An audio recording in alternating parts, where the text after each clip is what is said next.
Como hemos estado realizando cada miércoles, estamos estudiando el gran tema de Cristo como sumo sacerdote.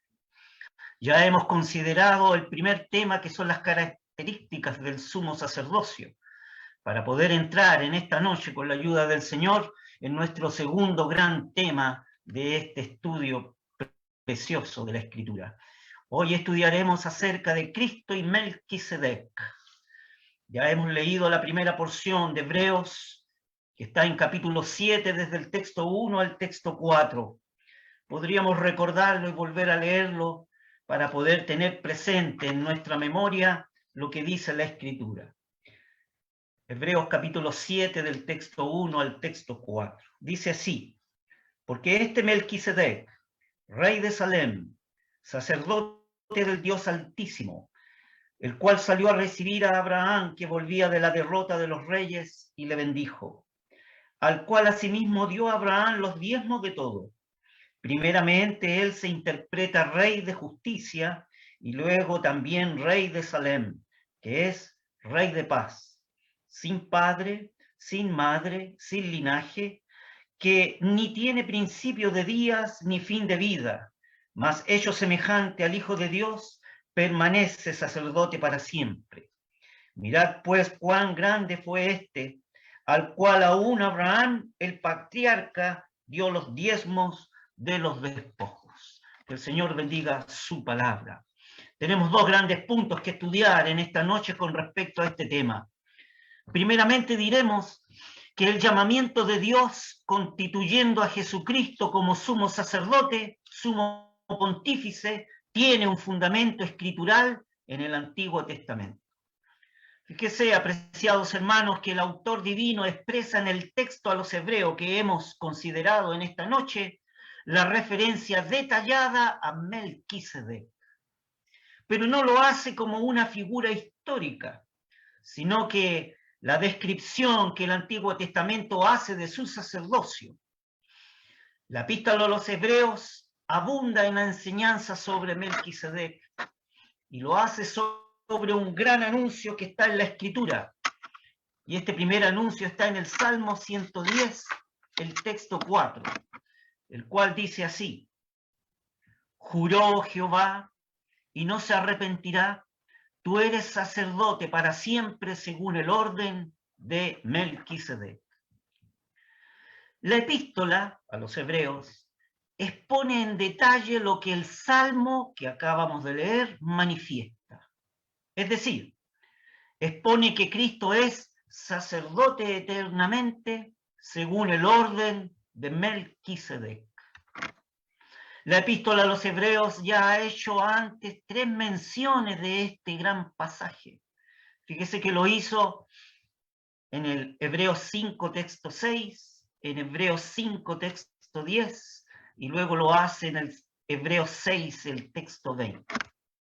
Pero ahora aquí, en el capítulo 7, trata plenamente el punto, donde la enseñanza básica consiste en explicar que hay un nuevo orden sacerdotal diferente al orden levítico.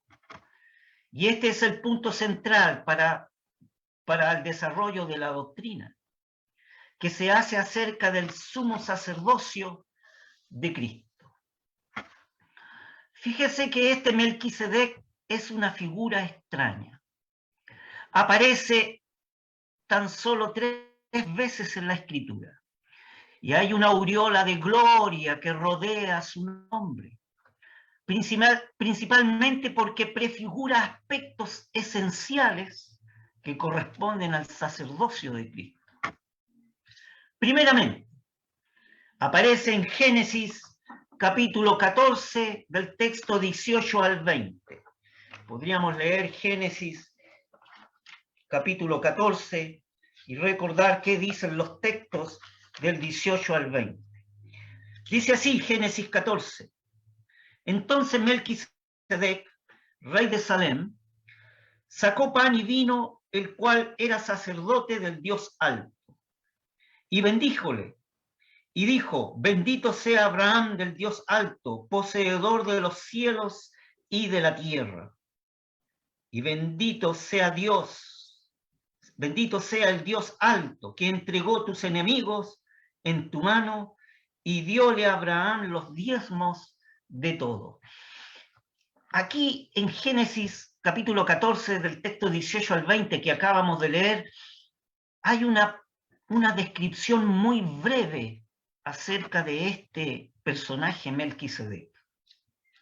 Dice que se trata de un sacerdote que a la vez es rey, y es un sacerdote del Dios Altísimo. Este Dios Altísimo en hebraico sería el Yon, el Yon, el Dios Altísimo. Perdón.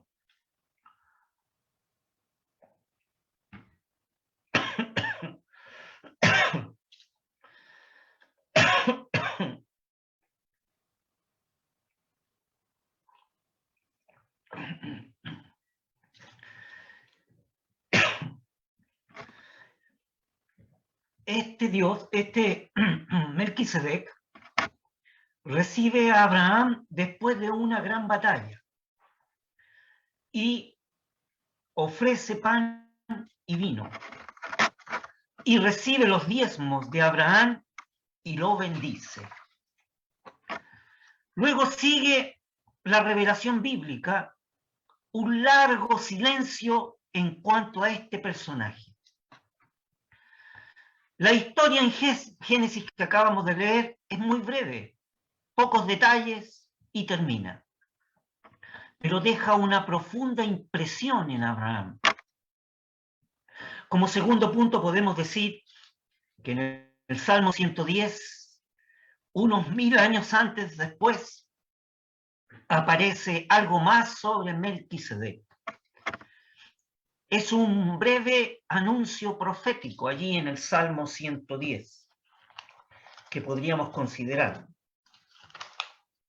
En este Salmo 110 se revela la Escritura en el texto 4 diciendo lo siguiente: juró Jehová y no se arrepentirá, tú eres sacerdote para siempre, según el orden de Melquisedec.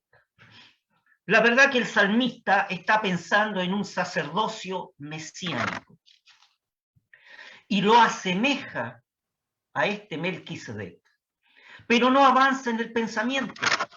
El salmista no lo desarrolla. Y no olvidemos, no debemos olvidar que aquí en el Salmo 110, en el texto 1, el cual reza así, el Salmo 110, en el texto 1, un minuto por favor. Jehová dijo a mi Señor, siéntate a mi diestra. Es decir, Jehová dijo a mi Señor, es decir, dijo Jehová a mi Señor, el Mesías, el Cristo, siéntate a mi diestra. El Mesías es invitado a sentarse en el trono de Dios. Es decir, ocupa un lugar de honor.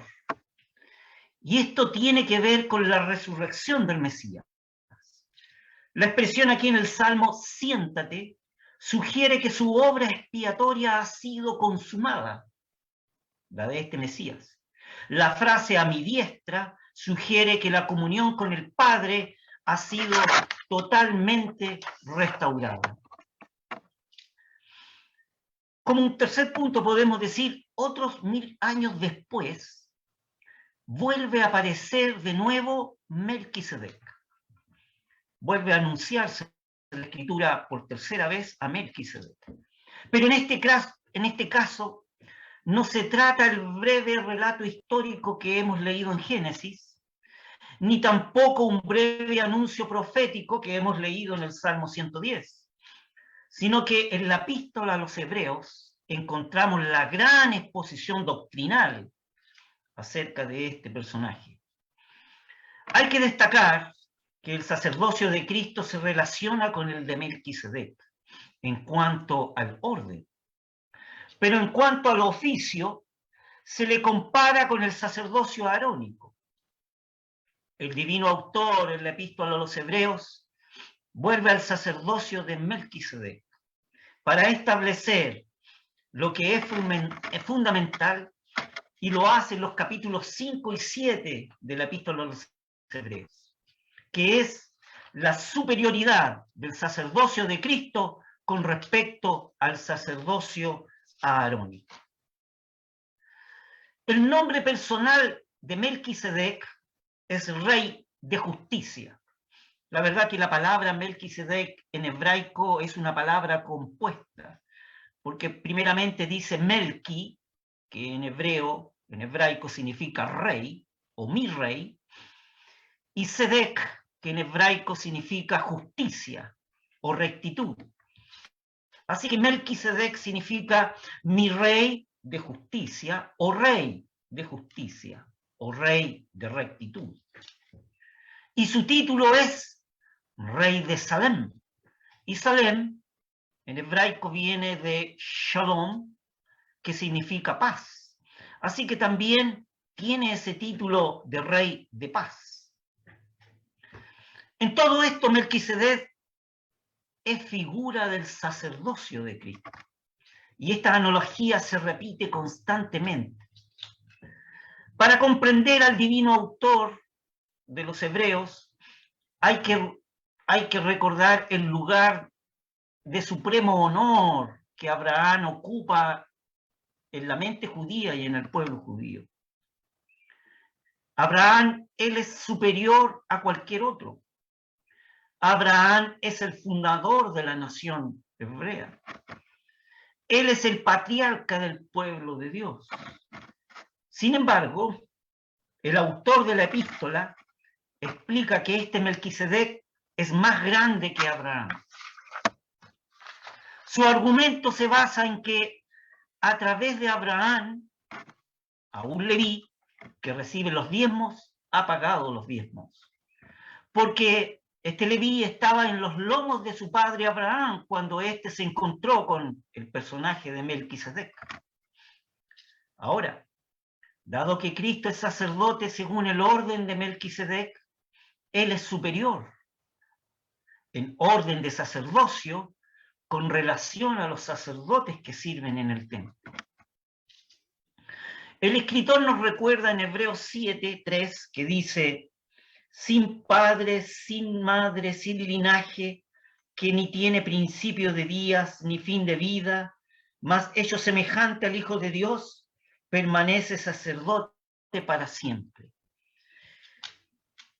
El autor de la Epístola a los Hebreos nos recuerda en este texto que en Génesis 14, que hemos leído del 18 al 20, no se hace mención de los antepasados ni de los descendientes de Melquisedec, ni tampoco de su nacimiento ni de su muerte.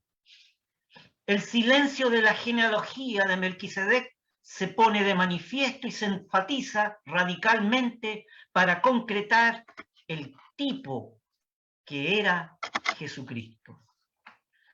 Y siendo tipo de Cristo, la palabra guarda silencio sobre los antepasados de Melquisedec. Nada se dice de la escritura de la procedencia del rey de Salem. Sin duda el silencio es intencionado y debe entenderse en el sentido propio de un pasaje inspirado con un determinado propósito tipológico. Podríamos decir entonces que el silencio de Dios puede ser muy elocuente y aún el silencio de Dios hasta puede ser solemne. La historia no escrita de Melquisedec obedece a un propósito divino.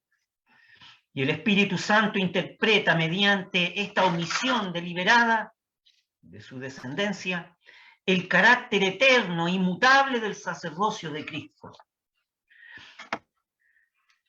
Fíjese que en términos de comparación entre ambos sacerdocios, el sacerdocio arónico y el de Cristo, y el de sacerdocio de Melquisedec, podríamos hablar algo al respecto. El divino autor va a demostrar que el sacerdocio de Cristo es superior al sacerdocio arónico porque es según el orden del sacerdocio de Melquisedec. que el sacerdocio de Melquisedec era superior al de Aarón se basa en el pago que hizo Abraham de los diezmos a Melquisedec. Y se basa en que este Melquisedec bendijo a Abraham. Como primer punto, entonces podemos decir, la mención del hecho de que Abraham pagara los diezmos a Melquisedec subraya en la mente del escritor a los hebreos la grandeza de la persona de aquel sacerdote del Dios Altísimo. Por lo tanto, como punto 1, Abraham mismo reconoció esta superioridad al pagarle los diezmos, y como punto 2 podemos decir que también Leví, de quien descienden los sacerdocios de hebreos, pagó los diezmos a Melquisedec. Como segundo punto podemos decir, además, lo que dice la Escritura. Considerad pues cuán grande es este Melquisedec, que bendijo al que tenía las promesas. Invoca entonces el principio de que el menor es bendecido por el mayor. Y la conclusión inaludible es: Melquisedec era mayor que Abraham, el sacerdocio levítico procede de Abraham, y el sacerdocio de Cristo es según el orden o la semejanza de Melquisedec. Por tanto, el sacerdocio de Cristo es superior al sacerdocio levítico, que es lo que la epístola a los hebreos desea demostrar. Fíjese, apreciados hermanos, que hay un orden providencial en la Escritura. Primeramente se habla de Melquisedec en Génesis capítulo 14. Después un breve anuncio profético en el Salmo 110 que hemos considerado, lo cual permite afirmar que Melquisedec fue así, hecho semejante al Hijo de Dios. La importancia escritural es subrayar el sacerdocio de Cristo. Este orden providencial que manifiesta la Escritura pone el fundamento. Primero, para afirmar que estaba profetizado que habría un nuevo sacerdocio diferente al orden levítico. Segundo, que es el Padre quien designa al Hijo como sacerdote, como sumo pontífice, a Cristo, el Padre Celestial. Tercero, que el Hijo de Dios ha alcanzado este sacerdocio no por razones de genealogía, sino por el derecho propio, porque tiene vida en sí mismo. Por lo tanto, pertenece para siempre, como dice el texto de Hebreos 7. Permanece sacerdote siempre, o es sacerdote para siempre. Su sacerdocio es eterno e inmutable, como reza el texto 24 del capítulo 7, que dice: mas este, por cuanto permanece para siempre, tiene un sacerdocio inmutable. Lo fundamental, para poder comprender, es que la calidad de vida del Hijo de Dios determina el carácter indisoluble, incesante, perpetuo de su sacerdocio. El sacerdocio de Cristo trasciende toda limitación. El sacerdocio levítico, sin embargo, era oficiado por hombres mortales, dice la Escritura. Esto está en el texto 8 del capítulo 7, que dice: he aquí ciertamente los hombres mortales toman los diezmos, mas allí aquel del cual está dado testimonio que vive. El sacerdocio levítico era oficiado por hombres mortales, pero Cristo, lo que se quiere ensalzar aquí en la epístola, vive para siempre. Por lo cual puede también salvar, dice el texto 25 del capítulo 7, eternamente a los que por él se allegan a Dios, viviendo siempre para interceder por ellos. La Escritura no está diciendo que Melquisedec fuera inmortal o que no hubiera tenido padres humanos, sino que se está interesado en un sacerdote más grande que cualquiera hubiera surgido del orden sacerdotal leví o levita. El divino autor está pensando en uno que sería al mismo tiempo lo mismo que Melquisedec, un sacerdote y rey. El divino autor está interesado en este personaje porque todos estos detalles que tiene Melquisedec y el silencio de la escritura acerca de su persona y su genealogía constituyen una prefiguración del sacerdocio del Hijo, el cual está profetizado en el Salmo 110, que hemos considerado. Como segundo gran punto en esta noche podríamos decir que el sacerdocio de Cristo puede ser de un orden superior al de Aarón porque lo ha reemplazado. Fíjese que en el texto 11 del capítulo 7 dice así: si pues la perfección era por el sacerdocio levítico, y entre paréntesis dice, porque debajo de él recibió el pueblo la ley, cierre paréntesis, pregunta ahora el divino autor, ¿qué necesidad había aún de que se levantase otro sacerdote según el orden de Melquisedec y que no fuese llamado según el orden de Aarón? Es decir, ¿qué necesidad había aún de que se levantase otro sacerdote según el orden de Melquisedec y que no fuese llamado según el orden de Aarón? Vale decir, ¿para qué Melquisedec si ya tenemos a Aarón? La clave de este asunto, para dar respuesta a esta pregunta de la Escritura, se encuentra en el vocablo perfección, que significa un acto o un proceso de concreción de algo. Es decir, cumplir el propósito para lo cual fue instruido. La enseñanza del sacerdocio arónico es que tenía el propósito de prefigurar el hecho de quitar el pecado, tal como lo expresa Hebreos 10, el texto 4, el cual dice, porque la sangre de los toros y los machos cabríos no pueden quitar pecados. Y este no poder quitar pecado era el obstáculo que mantiene al hombre alejado de Dios. Entonces lo fundamental es reconciliar al hombre con Dios. Por tanto, es imperioso que se hable de un nuevo sacerdocio. Se hace referencia a aquello que daría pleno cumplimiento entonces a este propósito eterno de Dios.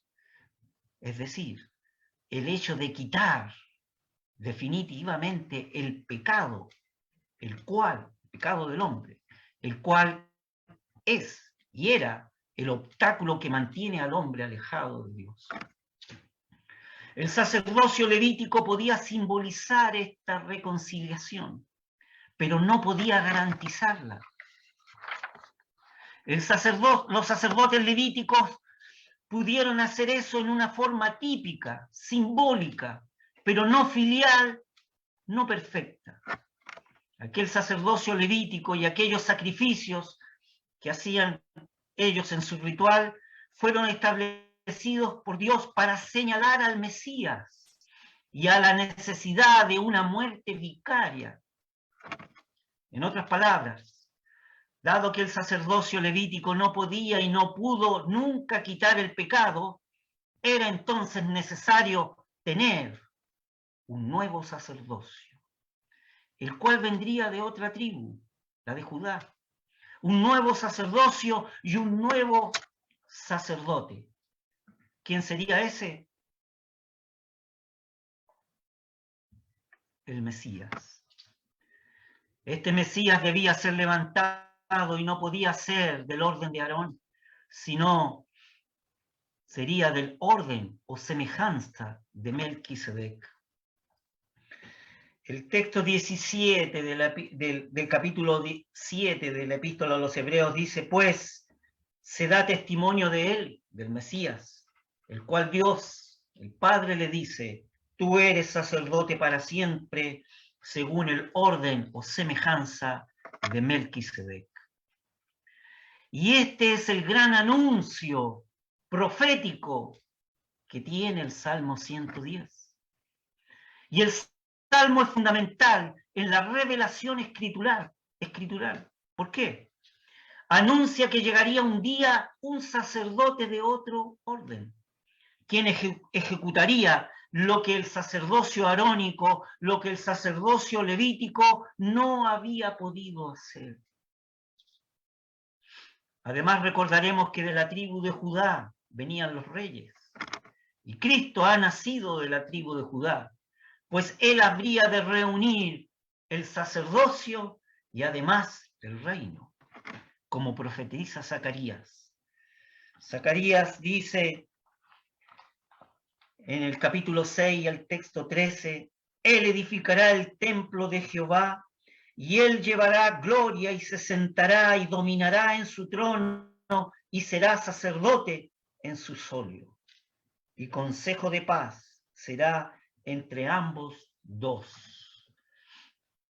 Lo que debemos destacar de Zacarías es la frase que dice, dominará en su trono y será sacerdote. Podemos ahora entonces señalar diferencias fundamentales entre el sacerdocio de Cristo y el sacerdocio arónico. Como primera diferencia vamos a decir el sacerdocio de Aarón y el de Cristo son diferentes en su condición espiritual. El sacerdocio levítico ofrecía primero sacrificios por sí mismo, porque estaba alcanzado por la mancha del pecado. Sin embargo, la ofrenda que hace Cristo es una ofrenda sin mancha a Dios. Al comparar ambos órdenes, el de Cristo y el levítico, los sacerdotes levíticos eran intrínsecamente débiles. A causa del pecado estaban rodeados de flaquezas. Sin embargo, Cristo se presenta como un sumo sacerdote, un sumo pontífice, en todo semejante a sus hermanos, con excepción del pecado. Solo Cristo ha podido ofrecer un sacrificio expiatorio, es decir, un sacrificio que ha agotado el pecado y lo ha quitado de la presencia de Dios. Solo Cristo pudo ofrecer por él poder de una vida indisoluble y no bajo una ley de mandamiento carnal. Como segundo punto con respecto a las diferencias, podemos decir que el sacerdocio arónico y el de Cristo son diferentes porque ofician en santuarios diferentes. El divino autor en la epístola a los Hebreos señala la naturaleza terrenal del sacerdocio arónico y levítico, porque dice que el primer pacto tenía un santuario terrenal. Así dice Hebreos capítulo 9, el texto 1. Tenía empero también el primer pacto reglamentos de culto y santuario mundano, es decir, un santuario terrenal, mundanal,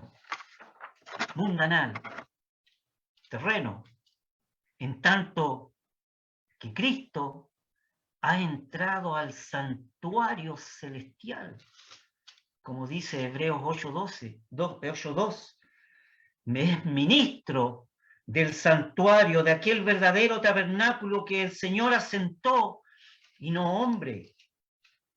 Y también dice en Hebreos 9:11, mas este ya presente Cristo, pontífice de los bienes que habían de venir, por el más amplio y más perfecto tabernáculo, no hecho de manos, es saber, no de esta creación, un tabernáculo celestial. El sumo sacerdocio de Cristo en el cielo ha dejado de lado el sumo sacerdocio levítico. El único y gran sacrificio, el de Cristo, que ha hecho de sí mismo, ha ofrecido y ha aceptado, y es ofrecido y es aceptado por Dios. Todos los demás sacrificios remitían el pecado, es decir, lo transferían a la cruz. Pero en la cruz asistimos a la única verdadera expiación por el pecado y contemplamos al único verdadero Cordero de Dios que quita el pecado del mundo. Hay otra consecuencia de este hecho, es que ahora existe un nuevo culto cristiano. Y la iglesia de Cristo conoce ahora ya no el sacrificio por el pecado, sino un sacrificio de alabanza y adoración, tal como dice y nos exhorta Hebreos 13 en el texto 15, el cual reza: así que ofrezcamos por medio de él, por de Cristo y su obra, a Dios siempre sacrificio de alabanza, es a saber, frutos de labios que confiesen su nombre. Como tercer punto de diferencia entre el sacerdocio arónico y el de Cristo, podemos decir de que estos se diferencian por la ofrenda misma que es ofrecida. El sacerdocio arónico, el sacerdocio levítico, entraba en el santuario con sangre ajena, con sangre de animales. Cristo, sin embargo, se ha presentado en el santuario celestial como un sumo pontífice, un sumo sacerdote, con la ofrenda más costosa que puede pensarse. Ha ofrecido su propia sangre, que él ha ofrecido él mismo. Es la ofrenda del Hijo perfecto, que ha entrado en este santuario celestial con su propia sangre, tal como dice Hebreos 9:12, el cual dice: y no por sangre de machos cabríos ni de becerros, mas por su propia sangre entró una sola vez en el santuario, en ese santuario celestial, habiendo obtenido eterna redención. Fíjese que en Primera de Pedro, en la epístola de Primera de Pedro, el texto 18-19, la expresión del apóstol con respecto a la sangre del Señor dice así: sabiendo que habéis sido rescatados de vuestra vana conversación o de vuestra vana manera de vivir, a eso se refiere la conversación, sabiendo que habéis sido rescatados de vuestra vana manera de vivir, la cual recibiste de vuestros padres, no con cosas corruptibles como oro o plata, sino que hemos sido rescatados con la sangre preciosa de Cristo, como de un cordero sin mancha y sin contaminación. Con la sangre preciosa de Cristo. Esa expresión preciosa sangre, o la sangre preciosa, significa una costosa sangre. El texto griego expresa que es una sangre altamente honrada.